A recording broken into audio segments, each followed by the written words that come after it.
welcome to this seminar that we will cover the offshore wind opportunities in Asia Pacifico. We have today together with us, we have Pennington Manches Cooper executives that are working and they are specialized in this kind of project in Asia Pacifico. So we have Nick Dijmans that will cover which is the status of the market in Asia Pacifico. Then we will have John Sankovic that will cover which are the structure, the legal and finance structure of this kind of project. And last but not least, it will be José Luis Hinojosa representing Navantia, and they will cover which are the status of the project that they are covering in the geo. So again, thank you for joining. I think it will be a very interesting session. We have been discussing in the meeting previous to the seminar about the status of the offshore industry development, which are the opportunities that we have here in Spain, which are the opportunities that are being developed in other geos, and we have the same idea that we are in the breaking point of the industry. We are in the verge of starting an explode of the industry, but still with some uncertainties that are linked to the economic situation right now. So, as said before, we have Pennington Manches Cooper that are a firm of lawyers that are implemented in London, Singapore, Madrid, I'm missing one. Paris and Piraeus.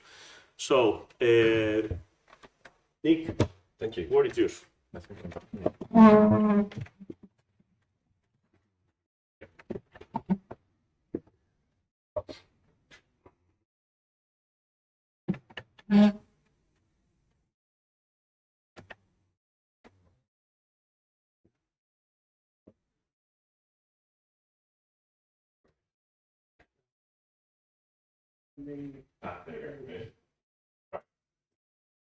Good morning.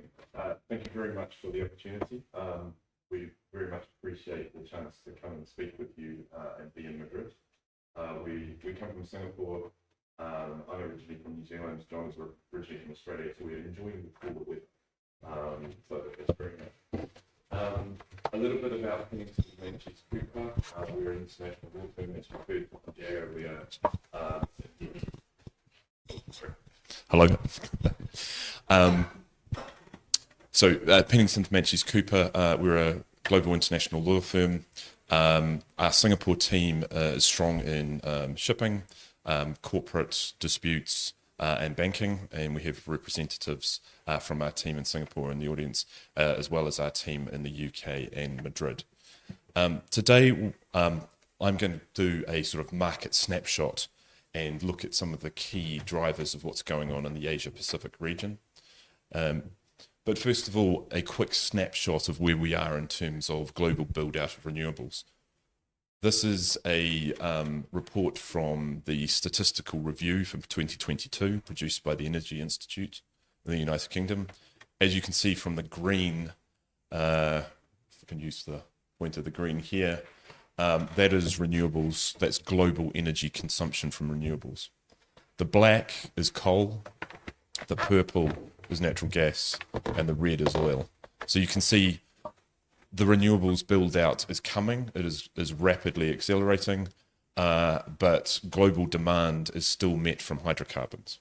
So how are we going to meet this? The potential of offshore wind is massive for this. And I think when you talk about Asia Pacific, so that's this last column here, you can see the dominance of coal in the energy mix, followed by oil, followed by natural gas.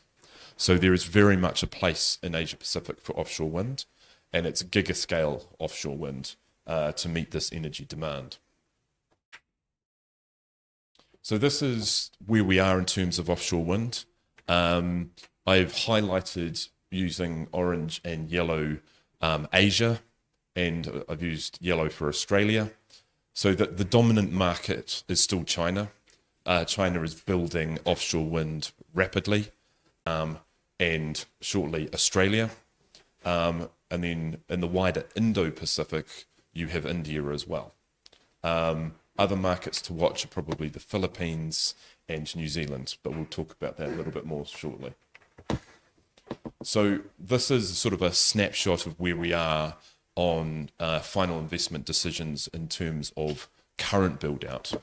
So you can see installed at the end of 2022, we're on a mix which is predominantly in Europe, followed by mainland China. But we're getting some headwinds. There is a lot of concern about inflation, and the number of auction rounds that are happening where nobody is bidding because the pricing is wrong is increasing. So the fifth contract round in the UK, nobody bid.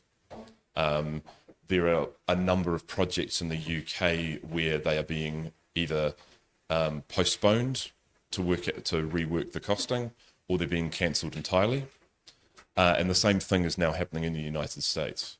So this is just some of the headlines you can see. So probably the sort of the big headlines recently is the cancellation of a number of offshore wind projects, offshore Maine and Massachusetts in the United States.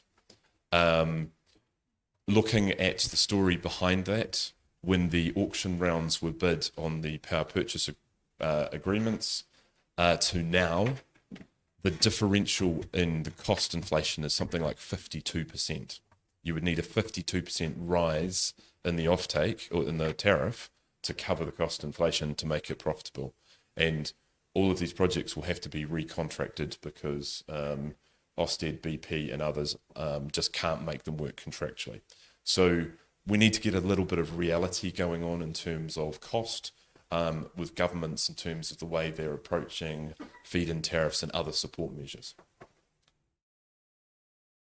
So this is just that cost inflation put in diagrammatic form. This is from Westwood Global Energy, who's an energy consultant. You can access their presentations online for free, but you know, that's the black is the previous forecasts, the orange is the updated forecast, and you can see the absolute spike in costs coming through to 2030. So that's some reality needs to get into what it costs to go to offshore wind, particularly floating. So what's going on in Asia Pacific? So first of all, I thought let's do a compare and contrast of wind resource. You have the map of Europe. The very dark colours are very strong winds, going through to the lighter colours, less strong. When you get to green, it's basically not viable for offshore wind. So obviously the North Sea, Atlantic margins, the Mediterranean, all very good wind resources. Now you look at Asia.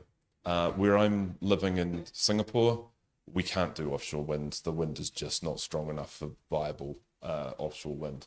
We start moving to the margins. Let's start going north. Thailand is very good onshore wind, good offshore wind. We move to Vietnam, Taiwan. You've got excellent wind resources, and then you move further towards Japan and Korea, and obviously China. The wind resources are excellent. Markets that we've not seen offshore wind yet in are the Philippines. So watch that. The Philippines government is starting to push offshore wind there. Heading further south, we have Australia and New Zealand, which we'll talk about in much more depth slightly later on.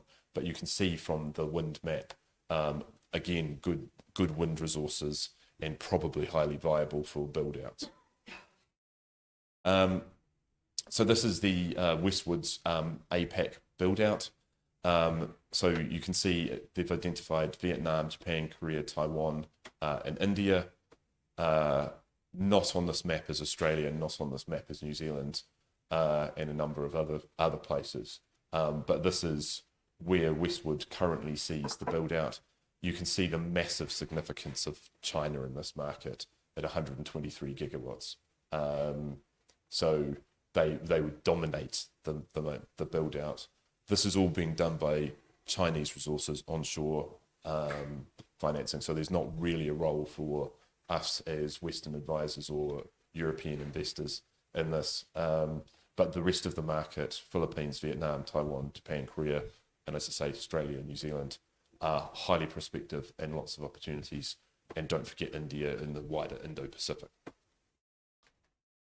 So that's just to summarize that snapshot. Now, first of all, the split. So it's basically a north-south split. So you have the ASEAN and North Asia markets, and then you have the New Zealand Australia markets, or ANZ. So 4 distinct markets that we're going to be tracking: Taiwan, Vietnam. Taiwan is the leader here. A lot of you in this room may already be there and investing, and we'll talk in detail a little bit about how they've approached it. Vietnam is seen as a huge market. They have a major problem in terms of grid stability and grid build-out. Recent study suggests that there's about $10 billion worth of grid build-out that needs to happen to make that work. Australia and New Zealand, very early stage markets. Australia more developed than New Zealand, and we'll get onto them in a little bit more detail now. So starting with Taiwan, as you can see from the wind resource map, the west coast in particular, so that's the coast closer to Vietnam, particularly strong wind resources, and that's where the major offshore wind build-out is occurring now. The way Taiwan has approached this is a phased approach to development, and I think watch this model because others will probably copy this and develop it in Asia. So first of all was a demonstration round. Some of the early demonstration sites were no more than 6 monotowers, so relatively small, and they were connected to basically guaranteed long-term PPAs with Taiwan Power, so the national power company, supported by a feed-in tariff. Second round, which is where we're effectively at the moment, which is the transition round, government identified 36 zones, called for guaranteed offtake of 5.5 gigawatts, again, feed-in tariff, etc., and competitive grid auctions with Taiwan Power. The other aspect to this is the ability to move to a corporate PPA, which is what is making a lot of these transitions round, and particularly the zonal rounds, bankable, is that you can go to your off-taker, so the major industrial producers in Taiwan, and you've got guaranteed long-term off-take coming from them. So the certainty from the power purchase agreement with Taiwan Power or the corporate off-takers mean that you have a very, very strong bankable project. So development phase, the development phase is there's a very clear consenting process. There was a few wobbles in the early stages where some of the government departments weren't quite getting the consenting process right. So there were delays. You are still dealing with a multi-agency approach in some areas. So while one government department might say yes, you may have a longer time dealing with others. But the consenting process is fairly consistent. So consenting, grid connections, doing all your studies, your LiDAR, wind resources, etc., and moving through the process. Obviously, the key consent is the Bureau of Energy. Once you've got that, you can move to finalising your PPAs and then moving to a financial close, and then moving on to actual construction once you have the construction permit. So, situation in Vietnam is slightly different. There's 18 project areas being identified. Again, you can see the wind resource, particularly in the south of Vietnam, is very strong. Problem with that is, yes, in the south you've got Ho Chi Minh, Saigon, which is a major user, but most of the industrial usage is in the north. So you have a grid issue that you'll be producing power in the south, but you want to get your power north, and they have a lot of curtailment issues at the moment. And this is where the grid build-out that we've talked about needs to happen. So again, probably about 10 billion in investment just in the grid. Power purchase agreement, the current format is a standard document that produced by the government. You will talk to most bankers and they'll tell you it's not bankable in its current format. So to get to a bankable deal, you're going to need quite heavy export credit agency support and other multilateral agencies to de-risk that PPA. There is a pilot project around corporate PPAs or direct PPAs that was waiting for the latest power development plan, which for various political reasons was delayed and was only actually finalised and produced in June this year. It calls for 6 gigawatts of offshore wind. But again, we're waiting for the direct PPA pilot program actually to start, and that's still not clear how that's going to work. And then that curtailment risk grid stability is significant. Development pathway, similar process to Taiwan to get through to your actual commercial operations date. I won't go into detail, but all the usual things. More of a centralized process with the Ministry of Energy in Vietnam. So moving on, Australia and New Zealand. Again, I thought comparing Europe and Asia and Australia and New Zealand in terms of one, size, and also wind resources. So as you can see, if you put Australia on top of the United Kingdom, it would cover most of Western Europe in terms of size. So in terms of availability of resource and size of market, it's significant. The other issue with Australia is where the population is. The population is principally on the east coast, Sydney down to Melbourne, so that area through there, and then the cluster around Perth. So that's where the demand is. And again, the wind resource is in this lower corner here. John's going to talk a bit more about Australia in detail, but the other market is New Zealand. So I grew up in New Zealand, so it's my home. The wind resource in New Zealand has been described by various people as extraordinary.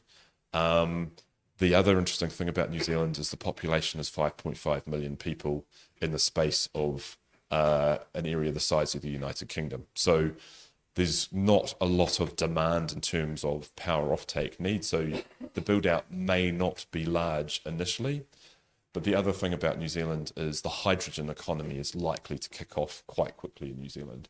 So I expect oversupply of power capacity in New Zealand will become important, and that will feed into a hydrogen economy and probably synthetic fuels and e-fuels over time. Right, so I'm going to hand to John to talk about Australia. I'm just going to sit down because I'm lazy, I'll be honest. So, setting the scene for Australia, last year there was a change of federal government. The federal government there was very, very keen to push a green energy agenda.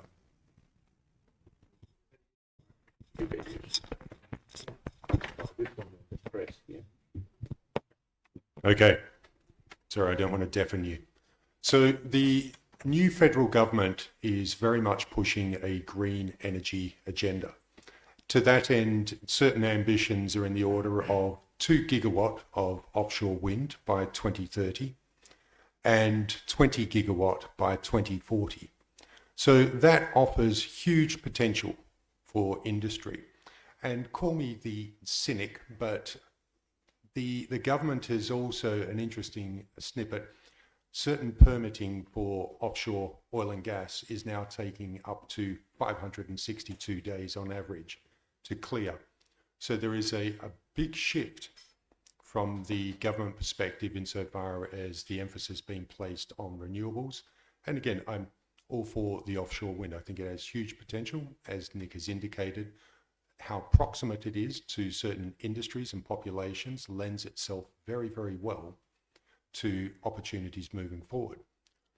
Now, the Australian legal framework there is perhaps one of the more advanced globally.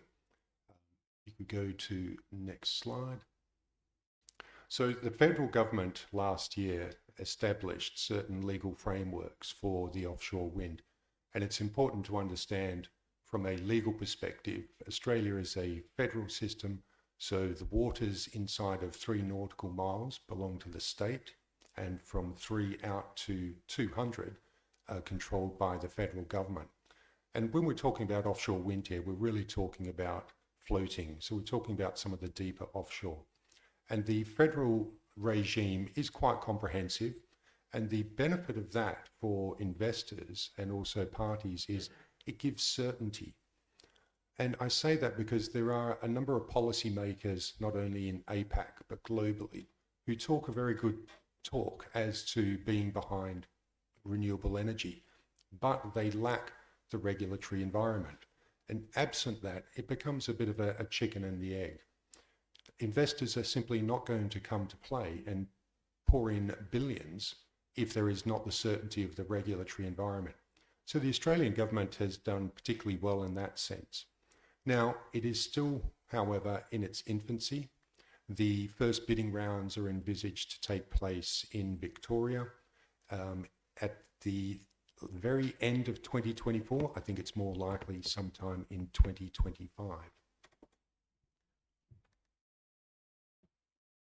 That's a bit of an eye test of a chart there. I'm sorry for that, but I'm sure we can make this available to you later. It just gives a very quick overview as to the regulatory regime. Effectively, the government will identify the areas. They've already done that. There'll be more they'll identify. The minister will then, invite parties to participate, to submit tenders. There'll be consultation periods as well. And I think one of the most important factors for investors, and I'm going to touch on this in my presentation later, is the duration of these licenses. They're going to be up to 40 years. Now, typically the oil and gas industry, you'll be looking at 20, 25 years with options. We're looking at 40-year contracts here. Just think about that. That's a very, very long time. So you need to get things right. So I'll say no more on the Australian piece. Right. So going across the ditch, as we say in New Zealand. New Zealand is very early stage. There's been a number of studies, both by the government and private parties, as to the potential. As you can see from the wind map and the notes there, New Zealand's in what's known as the Roaring 40s in the Southern Ocean, and the wind is particularly good. New Zealand's government has described as the potential is enormous. New Zealand's exclusive economic zone is also significant because of the way the offshore islands around New Zealand work. There's about 400 million square kilometres of New Zealand's exclusive economic zone. So you can see with a build out of offshore wind into that space, it's going to be well and truly over capacity for New Zealand. So it leads to an interesting discussion in terms of hydrogen production, potential for things like direct air capture, and then combining those two and creating biofuels or e-fuels, depending on which approach you take. So I think there's some very early stage reviews by a number of private parties as to how you could do that at scale. The west coast of the North Island of New Zealand, so the Taranaki Basin here, that's New Zealand's existing hydrocarbon basin. So there's a number of offshore gas fields there. They're in decline and they will be sort of end of life sometime in the next 5 to 10 years. But it means the onshore infrastructure and the offshore support vessel infrastructure already exists there. It's already servicing the offshore oil and gas sector, and you can see a relatively neat transition towards offshore wind build out and service. And then because there is the gas there, there's also onshore infrastructure. There's a gas to liquids plant there. There's a methanol plant there already. So you can see quite easily how you move relatively quickly to build out of offshore wind plus hydrogen and then potentially e-fuels. So in conclusion, everything is happening in Asia now. The markets we are following, in particular, Taiwan, Japan, Korea, all active right now. Watch the Philippines, watch Australia, and definitely watch New Zealand. Further afield, look out for India. India will be building out significantly. And that concludes this part of the presentation. If we can load John's slides, I will start with the next part. Our slide. Our slides. Yes. Do the next one.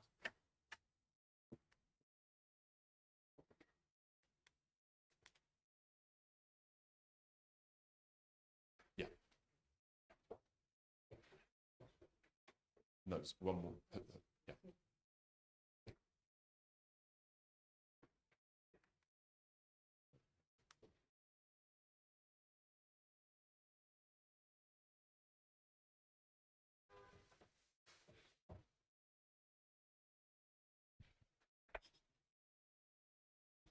If I could think of a joke, I'd do it, but I can't, so I won't. Right, here we go. Thank you. These are moving on to the next bit. So we've talked about where the opportunities are. We wanted to talk now a little bit about if you were going to move to an Asian project, how would you structure and what are the risks?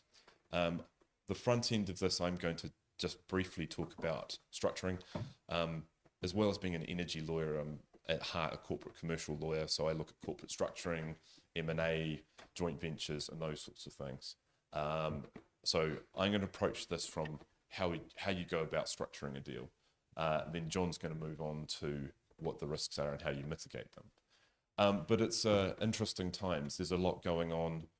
These are just snapshots from different newspapers of where we are in terms of renewable build out globally. That cost inflation point, the cancelled projects, Ørsted, for example, biggest European developer, share price tumbling as they cancel projects in the US, and that cost inflation curve that we were looking at earlier. But the demand is there. The transition to net zero that we're all working towards is definitely there. So if we can get the pricing right, if we can get the structures right, then the opportunity is definitely there. So what are we going to look at quickly? We're going to look at corporate structuring. We're based in Singapore, and Singapore is a particularly good launch pad for investing out into the wider Asia-Pacific area.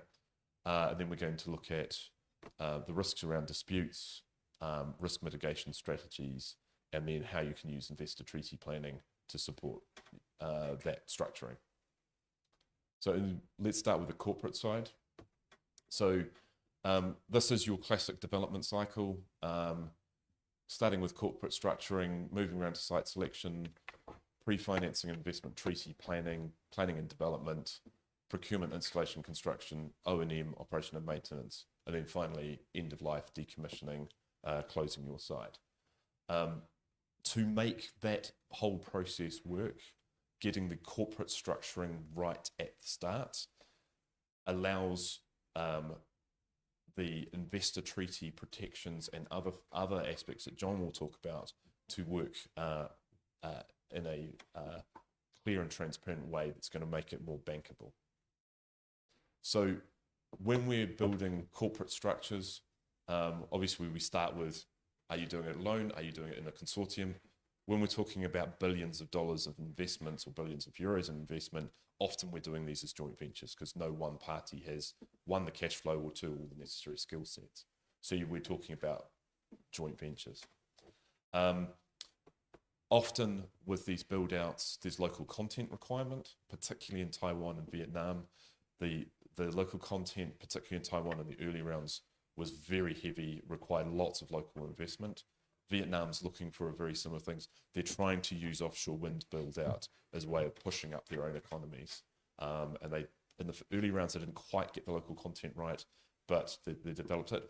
But what it means is you probably need local partners to do this, particularly if you're doing onshore fabrication and those sorts of things in those types of markets. Australia and New Zealand, probably less so because the local content requirement won't be as strong. Long-term equipment purchase. where you're going to get your turbines from, all those sorts of things. That has to come in early. Often in these more difficult jurisdictions, the turbine producers are actually coming in and providing part equity, soft loans, those sorts of things to get the go. Financing, we've got to talk about the power purchase agreement. It's the key document. If you can move to the corporate PPA, that appears to be the way that a lot of these Asian projects are really going to be made to work. And then you end up with, particularly in Taiwan and Vietnam, is you end up with a local currency issue.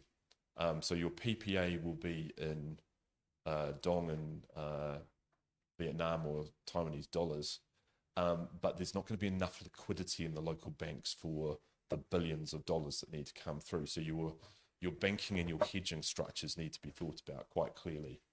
And then finally, insurance, particularly Vietnam and Taiwan. You're close to China's 9-dash line, or I think it's now 10-dash line in the South China Sea. So you need to start thinking about political risk insurance, and then ultimately the EPC package, or EPCI, depending on how you approach, to deliver all of that. So pulling all of those together, there's lots of moving parts.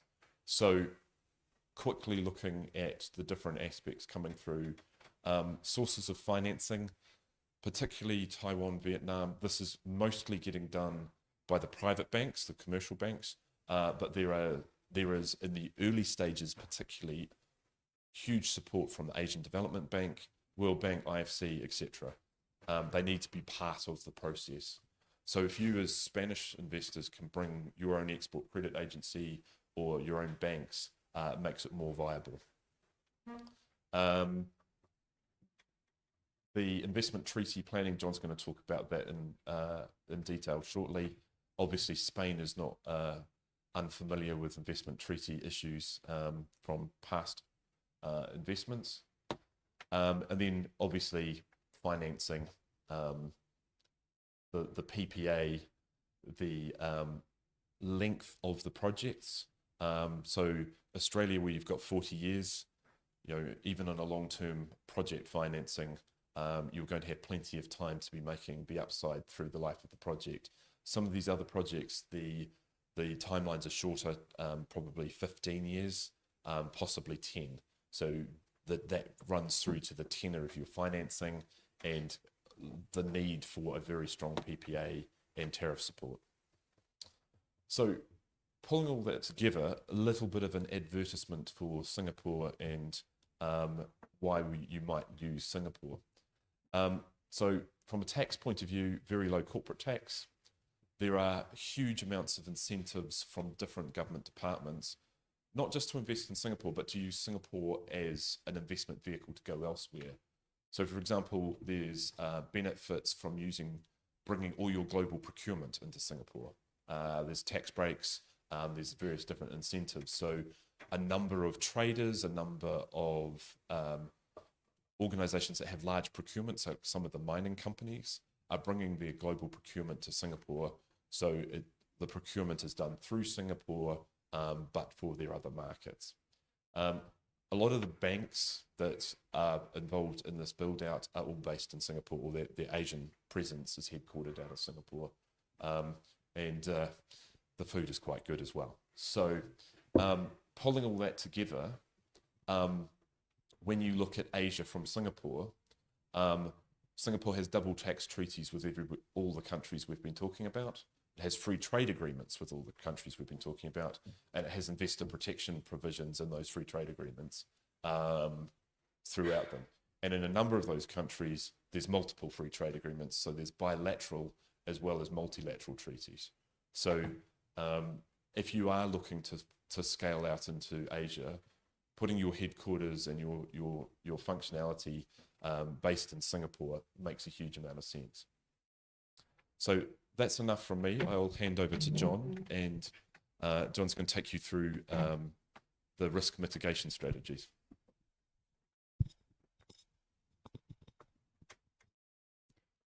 Thank you.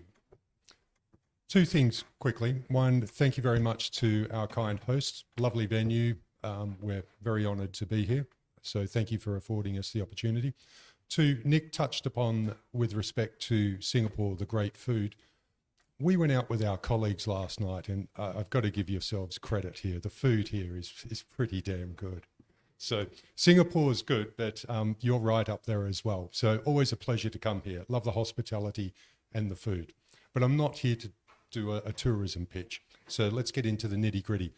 This would ordinarily take me in the order of, to be honest, a day to go through this subject matter. I don't have a day. I've got probably about 11 minutes left. So it's going to be high level, but should you have any questions, by all means, contact me. Briefly put, as I alluded to earlier, the energy sector, we're looking at investments, especially with respect to offshore wind. We're looking at investments that are going to be in the order of tens, hundreds of millions. These are large, significant investments, and they're going to be for long duration. As I mentioned, the Australian position is looking at offshore licenses for 40 years. So just think about that in the context. If you're looking at embarking on this industry, what is the terms of your contract going to be with your counterparty? Who is your counterparty? Do you want to be wed to them for 40 years? And you need to be bearing in mind, a lot of these relationships go foul, unfortunately. It's just the nature of the industry. I'm going to skim over a number of these slides simply because I'm not going to have the time. But a couple of key points. One issue that is coming up repeatedly now, and we've seen that in news headlines at the beginning of this presentation, is the issue of inflation. Now, I'm a disputes lawyer, so I see things typically when they've gone belly up. So I also have the ability to then look retrospectively as to what they could have done better. And with Nick on the transactional side, we can advise the clients, this is what you need to be thinking 5, 10, 20, 40 years in advance to best position yourself and mitigate any risk. Now, inflation is a critical one. And we often see certain clients in this space present to us some holistic financial models, and you'd be surprised how many don't include provision for inflation. You've simply got to. Another issue we're seeing with respect to the offshore wind industry is reliability. Now, there's some fantastic technology, some different models as to the offshore turbines.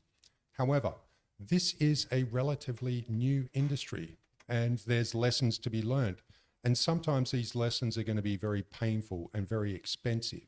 And as participants in the industry, you need to know who's going to pick up the costs for that, who's going to wear the damages. Another common issue we're seeing is supply chains. We go back a couple of years when we had COVID, as well as to the invasion of the Ukraine. That triggered a number of international market events. One of them was, of course, the nationalization of certain commodities. Countries and policymakers were well within their rights to do so, nationalizing certain mines and other industries. But the consequence of that has been it has caused a delay in supply. Now, when we look as to the offshore wind, a couple of fun facts. For every megawatt of an offshore turbine, you need 3 metric tons of copper. For every meter of cable connecting the offshore turbine, you need 50 kilograms of copper.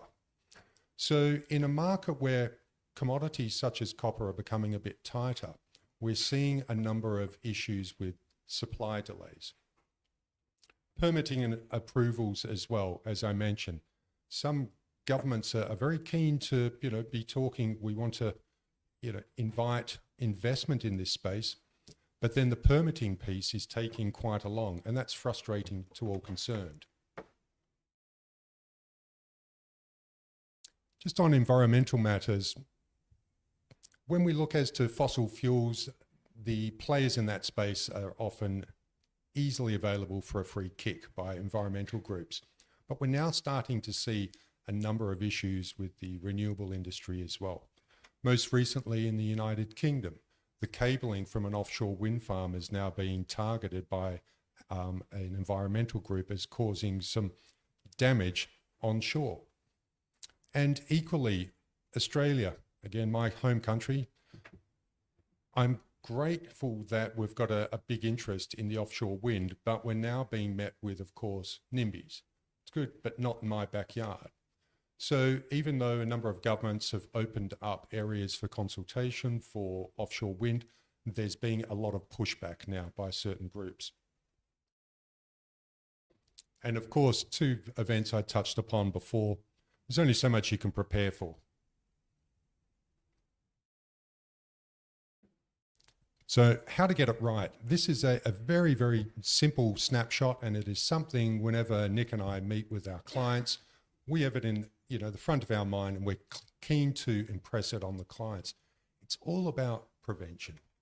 It's all about planning, just getting your ducks in a row. For us, it is rather common sense, but we appreciate a lot of entities and business partners are new to it, and they may not have the experience with international markets, and that adds a degree of complexity. So it's all the more important. For example, due diligence. You've really got to understand who your counterparty is, how closely they are connected, whether it's with government or otherwise, and the risks that might present. Also, if you're looking as to international markets, and that's the theme of today's conference, is sometimes it's not sufficient to be looking as to domestic litigation if things go wrong. I would really implore you to look at international arbitration such that you get, in some instances, a neutral forum. It's away from the domestic courts. But most importantly, at the end of the day, you may win, you may get an award, and you'll be able to enforce that award in about 172 member states of the New York Convention. So again, I'm thinking when things go terribly wrong, how are you best positioned in order to recover your costs?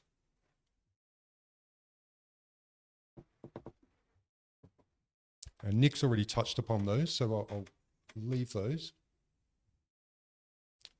This is business 101. If things do go wrong, look at your contract, study the contract. Many a time I've had clients come to me and say, we've got this claim, what do we do? And you look at the contract and it's in black and white, very clear. The other party are just trying to pull the wool over another party's eye.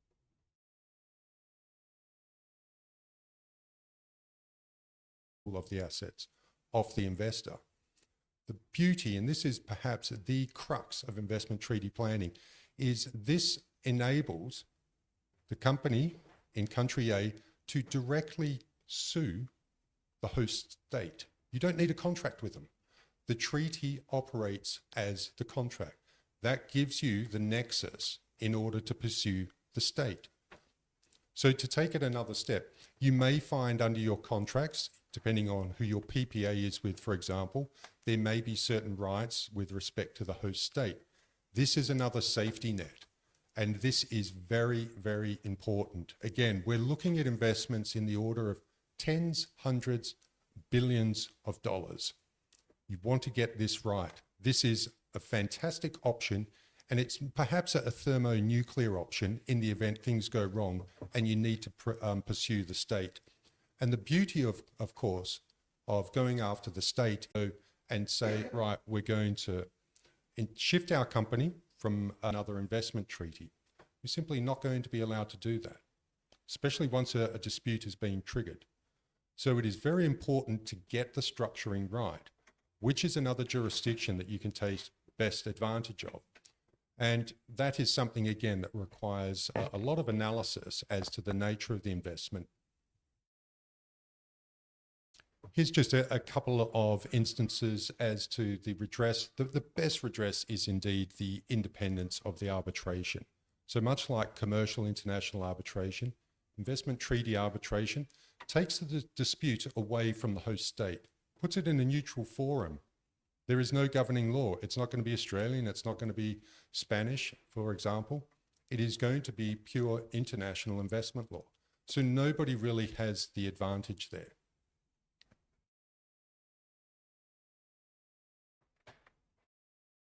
How'd it go for time? Thank you.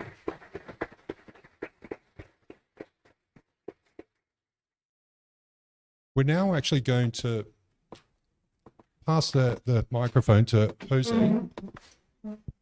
Thank you. Well, thanks a lot for inviting us to this event. After the description of the scenario that we have received, I'm going to show you some examples on what Navantia Synergies is doing. Luis, we need to wait for a moment because they need to restart the connection. Okay. Streaming. Yes. I'll wait. So as I mentioned, I will show you some examples of what we are doing. While I was attending to your presentation, I was thinking it's amazing how often us engineers we put those low considerations pretty low in our order of important things. We have surprises, as you mentioned. Okay, so Navantia Synergies, I'm gonna give you a very brief description on who we are and what are we doing, and then I will go deeper on 3 examples of countries in the region where we are currently participating on tenders or commercial. Navantia Synergies is one of the 3 business companies. We are 100% owned by the government of Spain. Our main business line is shipbuilding. I think almost 100% on the defense sector, although we do some things on repairs on commercial vessels. Then the second business line is services, which is everything that goes around a contract with a vessel that is not the vessel itself. For example, engineering, services, maintenance, all those kind of things. And then Navantia Synergies, which is the green division. It started activity several years back, kind of 7 years back. And Navantia Synergies, we are fully devoted to renewable energies that come from the sea. I will show you later on what we have done so far and what things we may do in the future. We have 3 subsidiary companies, and one of them is going to be very important for our speech today. It's Navantia Australia. We built Navantia Australia because we want, and the company is a local company. It's still there. I think it has around 400 people. 300 of them are Australians, so it's a pure Australian company. And we also have Navantia UK, also a contract we have recently been awarded. And Navantia Kingdom of Saudi Arabia, also because of contracts in the defense sector. And we have participations in other companies, like for example, in Enagas Renovable, Sami Navantia, SAES, or Sensor. Our locations in Spain, our shipyards are in Feneferrol in the northwest. For example, digital twin applications or unmanned vehicle operation for inspection of the wind farms. So far, we have built more than 400 components, or we are around that. We have built 224 jackets. 62 of them are on contracts currently running. We have built 11 floaters. That means that at a certain time, 85% of the market was ours. Now the floating sector is growing very rapidly, so our market share will decrease. We have built 2 substations plus 1 HVDC enclosure. We have the monopiles factory in Fene that started operation early this year, and it has already contracts for 157 monopiles. And we are building 3 EPC jackets for substations down in Puerto Real.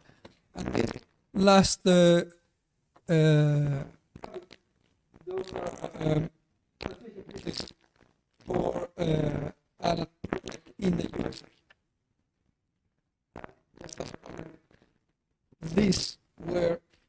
These are being built for one of the projects that 2 weeks ago was announced that was cancelled.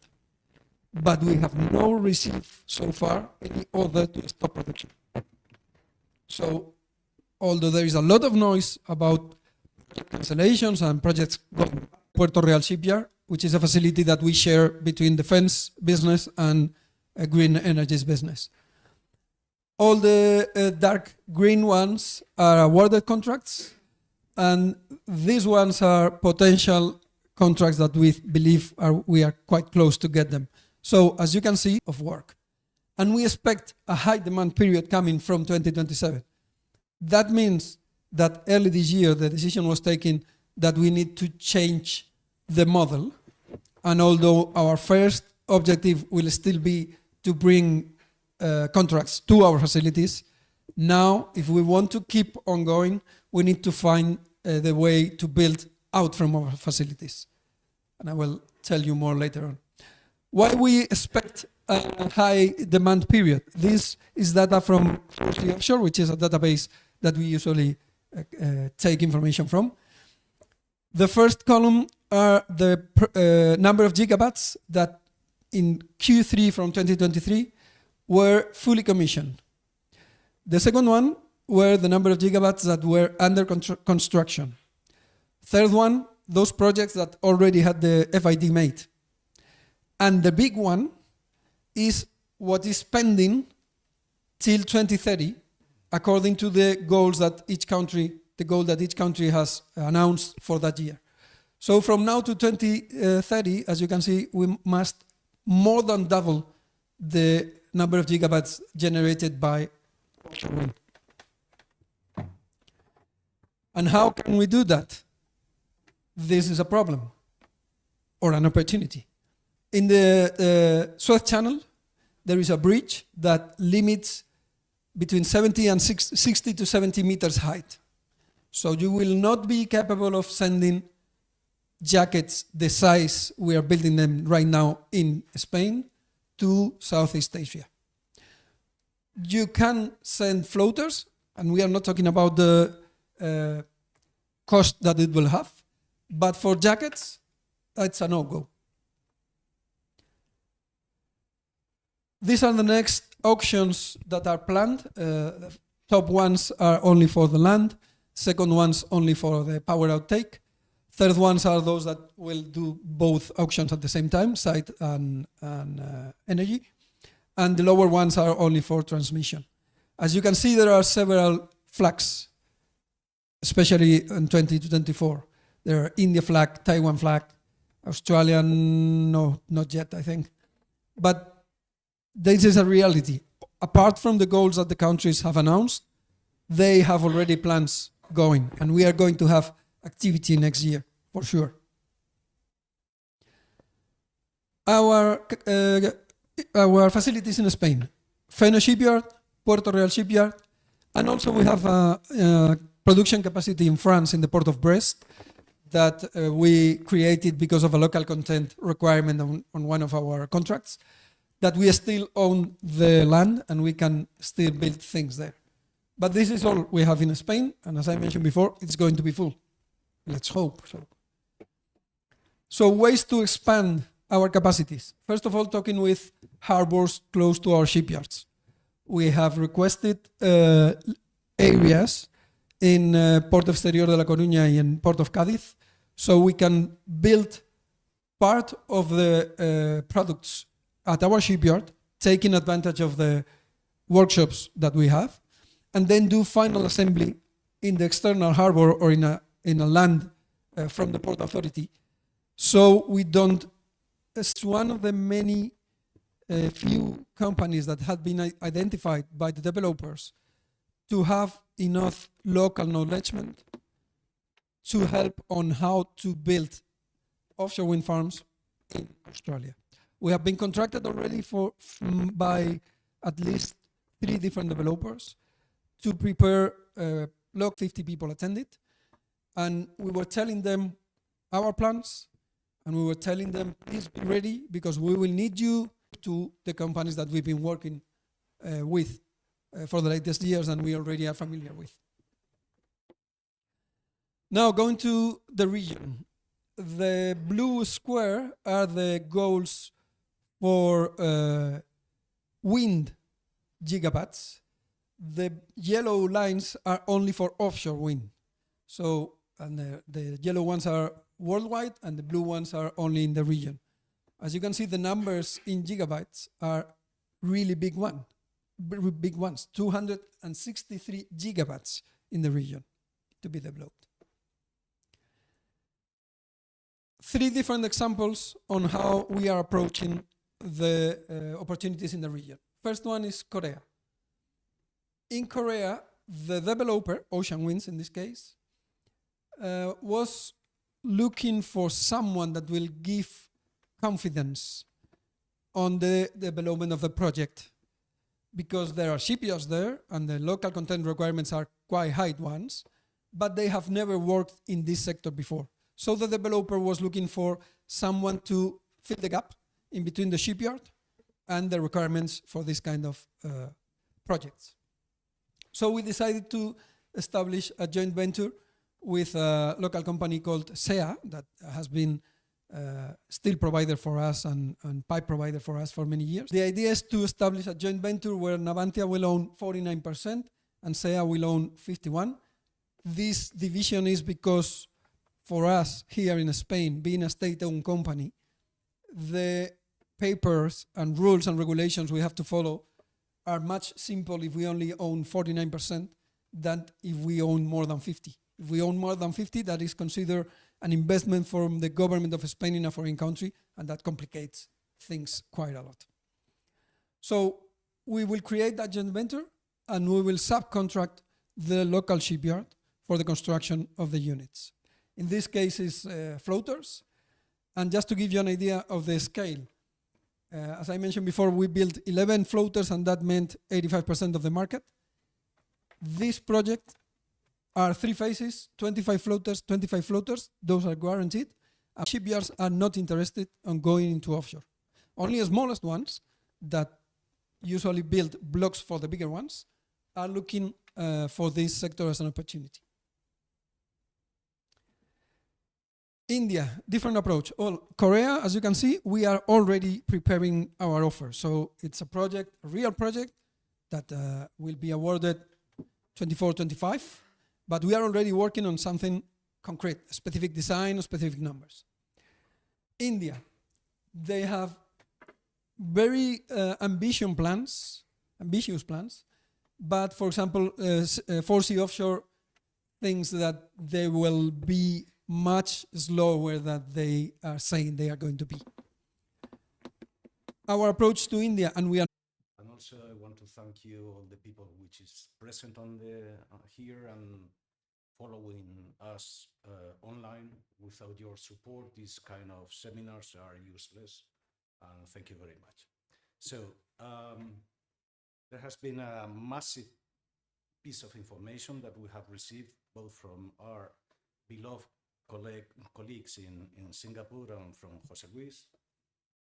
And I'm sure that there are a lot of questions that have arisen. I would like to start just with 2 questions. First one to Jose Luis.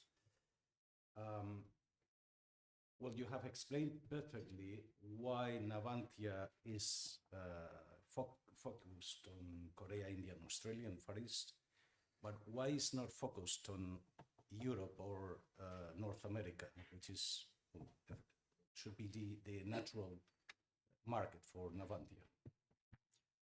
Well, indeed, we are focused on as many places as we can go. But it is true that Southeast Asia, first of all, because our presence in Australia, which is the only place in the world when we have that situation. Then, because of the distance and the limitations that we saw with the Suez Channel. So that means that the business development there has to be, for sure, different to the one in the United States or other places. To the United States, you can send components from Spain or from Europe, although that will be cost, for sure. But you have that option. For Southeast Asia, you do not have it. And also you have many other peculiarities. For example, you have a well-prepared shipyards there. I was visiting the United States before summer holidays here, and the facilities we visited were years behind what I have visited in Korea or Australia. So the scenario is much well prepared for a fast business development than USA, for example. Thank you, José Luis. And well, just for John and Nick, well, there are a lot of things that could be asked.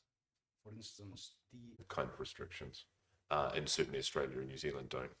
You probably, it would make sense from a tax point of view to temporarily reflag if you're going to be there for extended periods of time. But other than that, the restrictions are relatively low. Okay, thank you. If there are questions in the audience.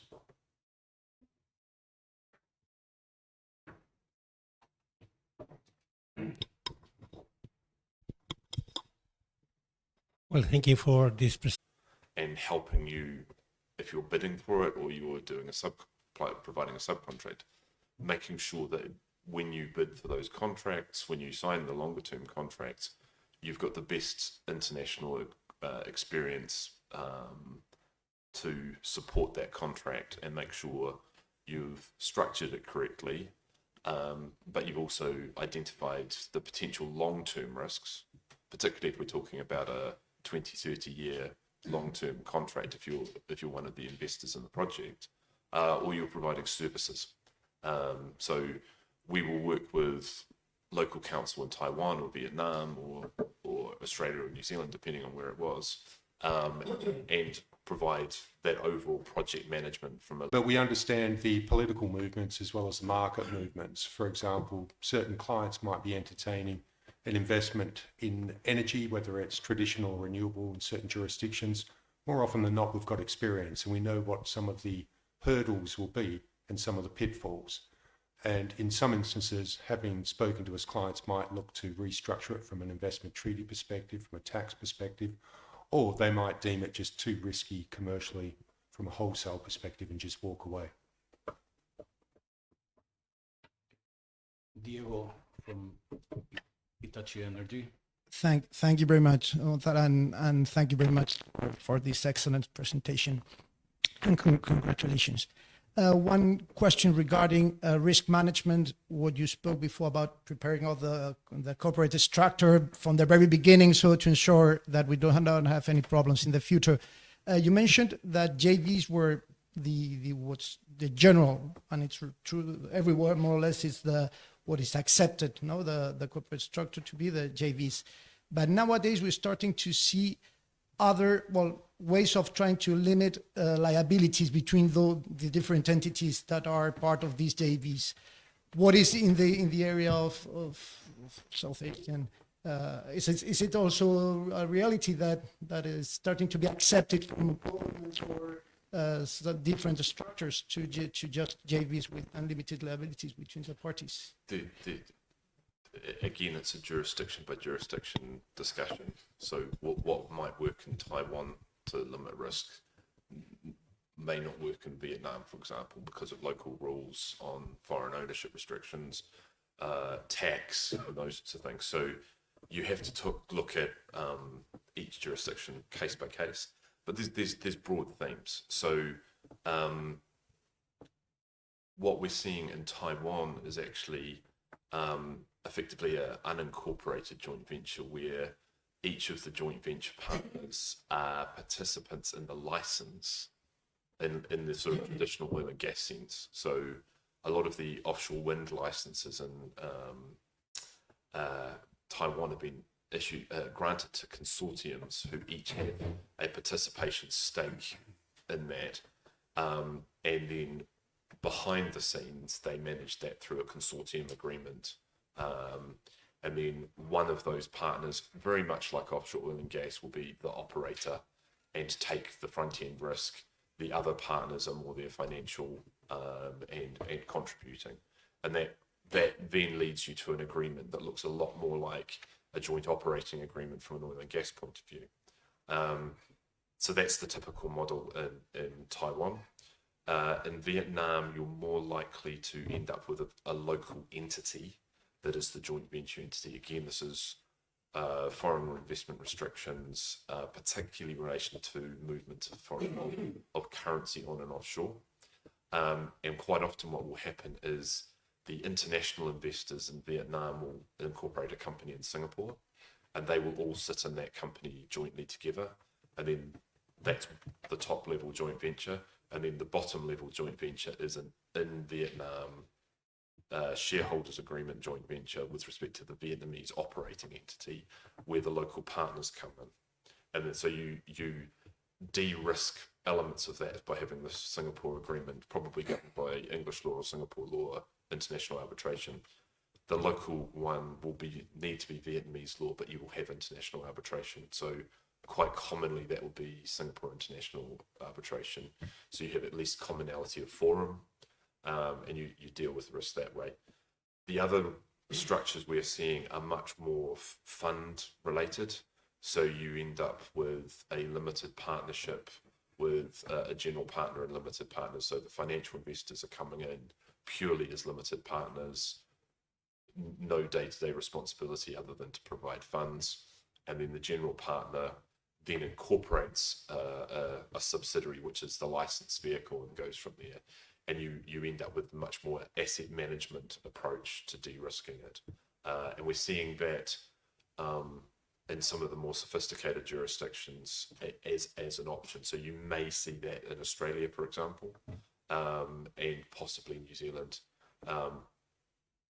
Japan, Korea, I think Korea will be so that you have the Singapore nexus or the English law nexus coming down to it. What we've seen in some of the offshore construction bidding packages is actually the Korean operating companies are asking for, say, a FIDIC standard construction contract under Singapore law. So they're willing to accept Singapore or English law for the construction package for the elements that can be. So you'd probably see a contract split where you have the engineering procurement element under Singapore or English law, and the onshore. Is a number of the larger PE funds. Are looking at this space very heavily. There's huge money behind it, but the reality is a lot of these funds have little to no experience in it. So they're looking to team up with those who are experienced, and the regulators are looking for this. They're not just interested in someone with an unlimited bank account. They want somebody that can actually deliver and has experience. So depending how the structure is created, having good money and an experienced operator bodes well in front of the investor. It's no good having the operator with, decades of experience buried somewhere in a very complex corporate structure. In my opinion, they need to be brought to the front, because they're the ones with the requisite experience that the government is looking to back. The money just helps it.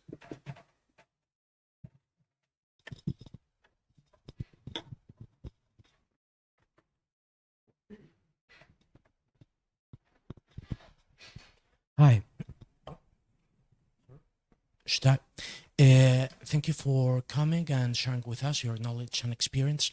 Speaking of knowledge and experience, I was wondering if you could share your view on ideas in order to mitigate from developers, offshore developers and operators' point of view, their exposure to the current state of art achieved with regards to cable technology, where so many losses in respect, even attritional, like in connection with bend stiffeners or other minor elements, or proper casualties affecting export cables and the likes. It's from an insurance perspective, it's extraordinarily hard for developers to seek for recovery from their insurers, given that this is a, say, prototypical immature technology so far.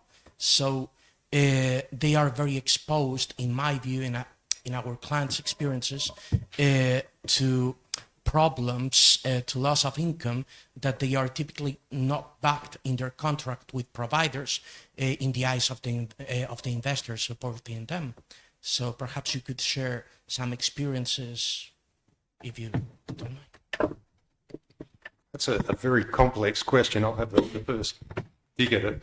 I think first and foremost would be, I'd be looking as to what are the insurance options there. And I appreciate any new technology, insurance is often going to be challenging and it's going to be prohibitively expensive. Most of the policies in that space are very limited, and that is just a reality as to it is such a high risk enterprise, full stop. I think from a counterparty's experience as well, again, I'm looking as to certain extractive industries that I've worked in where there are correlations. It is just something that ordinarily the parties have to factor in. Now, if they're coming in from an equity perspective, that's just roll of the dice. Certain of the debt funders, they may not be so, warming to that. They want to see some securitization removed from those underlying assets, which are thousands of feet beneath the sea, because there is no prospects of them, liquidating those to recover. So they'll be looking at how they can secure any interests with respect to other assets further afield. You can, of course, structure your contract to try to put greater emphasis and liability on the other parties, but it really just comes down to a negotiation tactic. And at the end of the day, there is only so much, any of us, no matter what the business is, no matter what the sector is, there's only so much risk a party will bear. Unfortunately, there is no silver, or golden bullet that will mitigate this. I think you need to look at it in the whole from a number of perspectives. Again, firstly, is there insurance that will respond? What are the terms of that? Are you throwing away good money at insurance you could otherwise just pocket yourself? You've got to have good counterparties as well that you can trust. Obviously, you would have done your due diligence as to the risk profile of where the trenches are, what the maritime traffic is. Is there the risk of a certain vessel, dragging an anchor and severing any of these cables? And of course, we've seen that very recently. So there's no one answer. There's a number of ways to try to best mitigate that. But the reality is your counterparts are also going to be well aware you're in a risky environment and everybody needs to be prepared to, unfortunately, take a hit from time to time. I'm sorry, it's not a clear-cut answer, but these things never are because it's just the nature of the beast. Much like when the extractives industry, offshore deep-sea drilling first started, some insurance companies wouldn't touch it with a barge pole. But as the technology matured and the incidence of failures decreased, they became more comfortable and there was a marketable and a commercial model for them to have policies to respond. I would just pick up on that from a structuring point of view, particularly when you're talking about grid and the offshore cable laying and the rest of it, is actually if you can split that away in terms of ownership from the actual ownership of the turbines and the power company, and you have much more of you change the line of where the grid connection is. So parties who operate grids are probably better at looking after that kind of infrastructure from a maintenance and operational point of view than the generating company. So if you can, from a structuring point of view, change where your grid connection occurs, it means that those cables are being looked after and are operated by an operation and maintenance company that's much more attuned to grids and transmission than, say, a generation company. So playing around where that contractual line is, if you could do it, would help de-risk it. Now, if the insurers are pushing at that and saying, the operation and maintenance needs to be better on this because we are seeing failures and risk, then that's possibly an opportunity, particularly in these newer markets where the operational model isn't yet understood because we're developing it. If you can change where that grid connection occurs and who is responsible, then that may be a way of mitigating it and changing the responsibility, and comes back to that liability matrix that John was talking about. Because as you said, transmission cables are well known and understood. It's not new. There's no risk.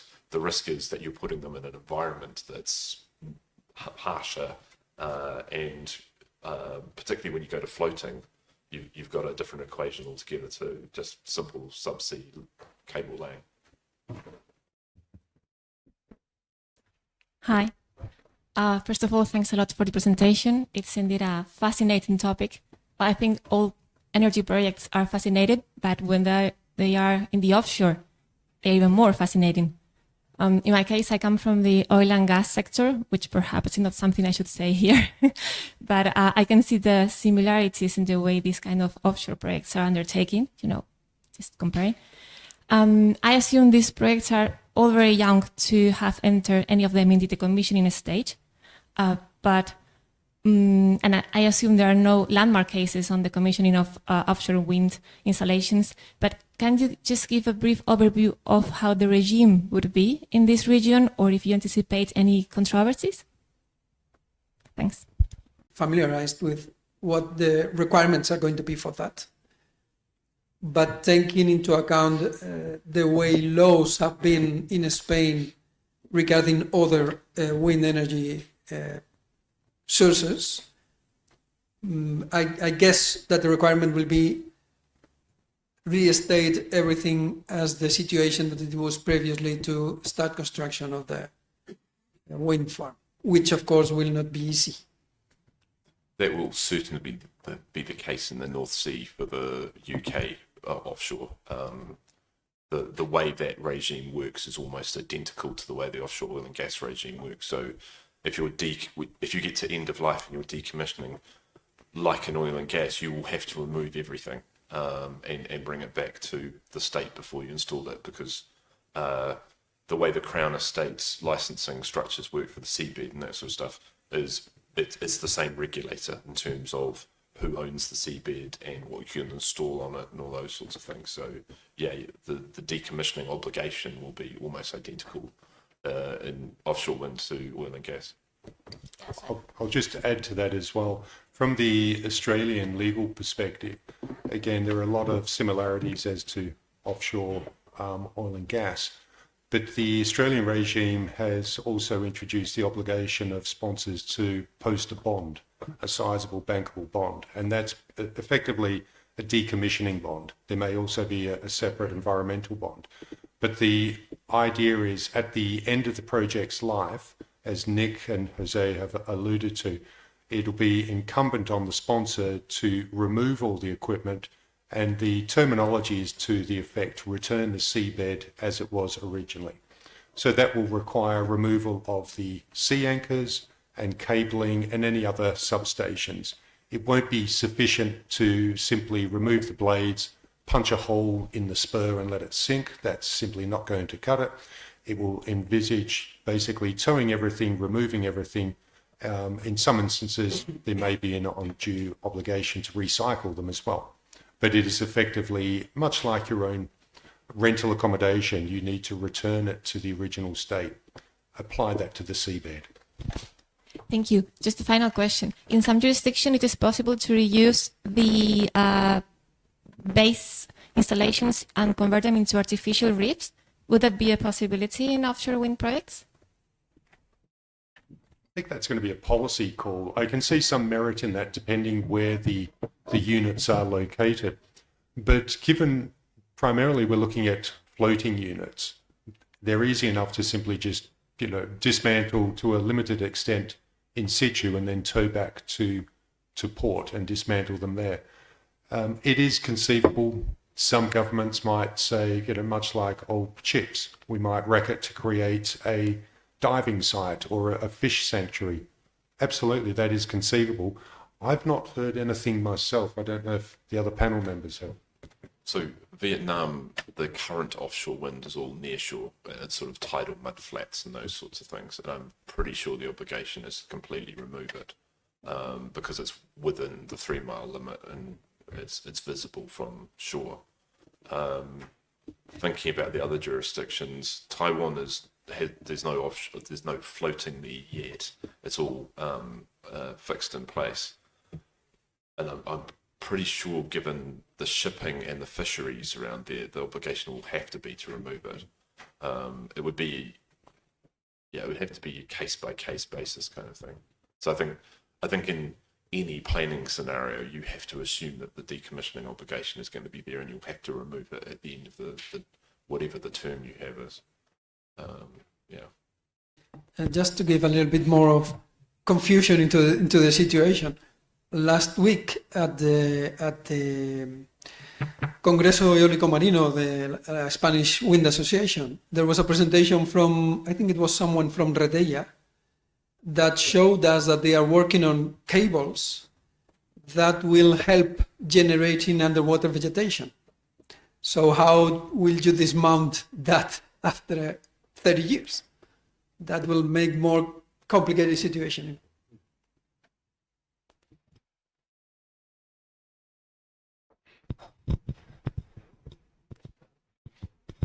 Thank you very much. I have two legal questions. One would be about, I know you are based in Singapore, but I guess you have colleagues in London. How do you compare the bankability of the projects between UK or like more mature European markets versus the Asian markets? Would you say that the lenders in Asia will be more conservative than Western consortia? It's going to be a jurisdiction by jurisdiction, and what if you talk to the investors in Asia who are looking at these markets, they describe it as OECD plus. So they're looking for jurisdictions that are very well regulated, that have a strong rule of law involved, and there are deep liquid markets in terms of bankability. So if we look at the countries we've been talking about, Japan, Korea, very easy. Australia, New Zealand, Australia good, New Zealand okay, but it's well regulated, but the liquidity of the markets, you need offshore money. Vietnam is difficult. It's still communist technically. There is a level of corruption there that is of a concern. Taiwan, the concern about China coming in brings in a whole political risk conversation. But the internal rate of return you're getting off the feed-in tariff and the corporate PPAs is significant and much better than you're getting in Europe. So that that risk is priced into the tariff. So it's those markets are very bankable, and investors are interested. What is interesting is nobody is talking about the Philippines and nobody is talking about Indonesia because it doesn't match that OECD plus risk profile. So projects will happen in there, but they will take longer. They will need a lot more support from the multilateral agencies than you currently see in those other markets. So for now in Asia, we're talking about those quality investment countries where you've got all that investment protection that John was talking about. You've got rule of law, you've got bankable markets, and that sort of stuff. So it's those developing markets that you won't see offshore wind at scale.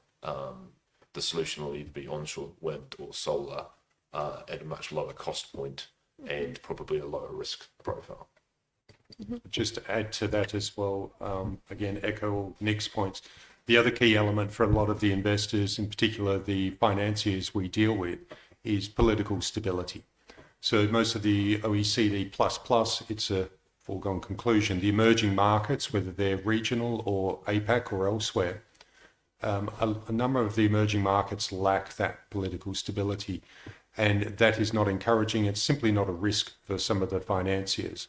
Certain of them we deal with will categorically say, unless it is OECD, we're not interested. We don't care how viable, what the IRR or the MPVs are, what the PPA is, unless it falls into that category.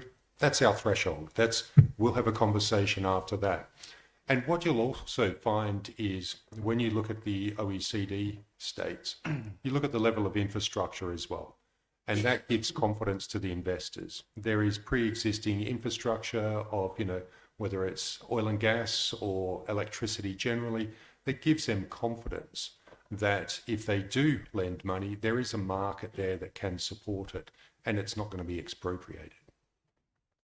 Just last question by Javier, and then we'll move to have some wine. Perfect. Thank you very much to all the speakers for such an interesting seminar. I was last week also in the Congress of Gran Canaria, like José Luis. By the way, it was Posidonia. the plants.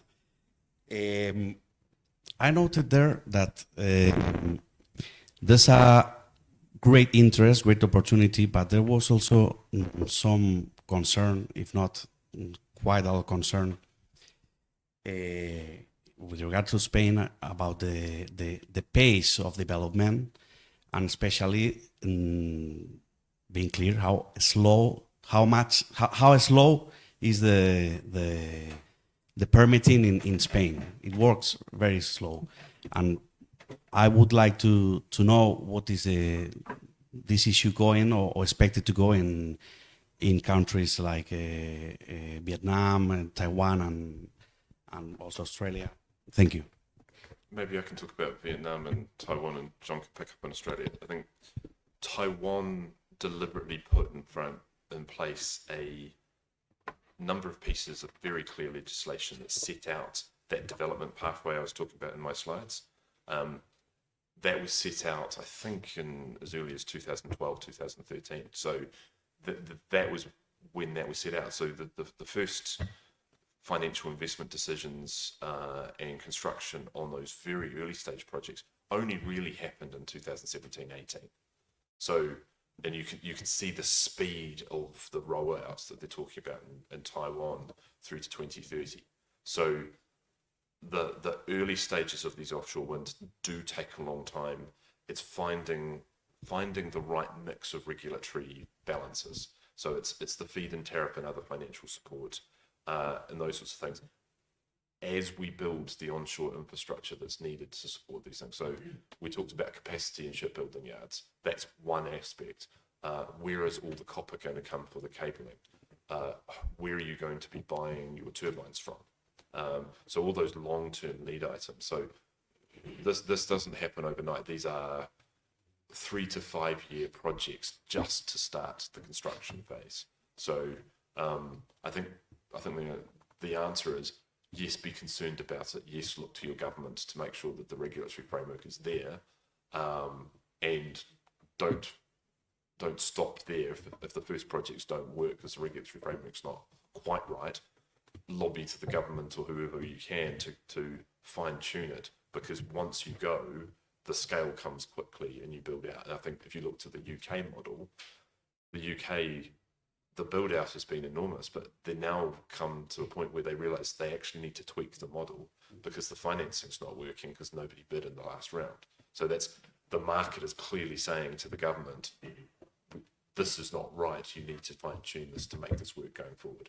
So it's going to take time, and even once you're up and running, it will require constant fine tuning for it. So I think the answer is be patient. It will come.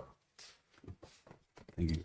From the Australian perspective, again, the new regulations, they're helpful in that they lay out expectations as to the duration of this process. So anybody embarking on the Australian project side, you get comfort from the fact that there are certain consultation periods and then there's certain periods within approvals or objections need to be dealt with. So you can work backwards and identify what. The flip side, however, is, of course, an investor with legitimate expectations can, of course, bring proceedings against the government to hold it to account and provide a decision within the time it is identified. Okay, thank you. As wrap up, I would say that we have covered the opportunities on offshore wind industry. We have also listened about how to deal and mitigate issues on different problems that we can have from the legal and financing aspect. And also we have heard from José Luis from Navantia how a Spanish company is considering to expand in this industry. And by the way, this is not the only example. We have also here Bernardino from Blue Neighbors that also is working in expanding in other use. So thank you, Nick. Thank you, John. Thank you, José Luis. I think it has been very useful information. Let's go. As said, Gonzalo, we have time now to have some networking and to continue discussing some of the comments that we have listened here. Thank you very much.